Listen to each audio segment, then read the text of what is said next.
خبر شامل کرتے ہیں ٹنڈو آدم سے خالد احمد سٹی رپورٹر کی۔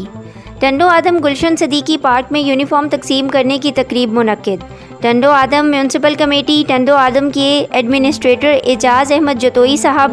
اور C M O Humayun Imran Rajput کی طرف سے میونسپل کمیٹی کے اسٹاف کو گلشن صدیقی پارک میں یونیفارم تقسیم کرنے کی تقریب منعقد کی گئی، جس میں انجمن تاجران کے صدر اقبال بھٹی، نوشاد شیخ اور حبیب خان نے شرکت کی، جس پر میونسپل کمیٹی ملازمین نے اس اقتدام کو سراہتے ہوئے ایڈمنسٹریٹر اعجاز احمد جتوئی اور C M O Humayun Imran Rajput کا دل سے شکریہ ادا کیا۔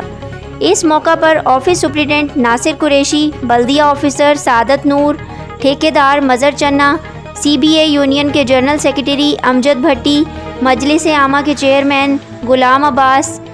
سی ایس آئی عبدالحمید بلوچ، سمد بلوچ اور فوکل پرسن تنویر راجانی بھی موجود تھے۔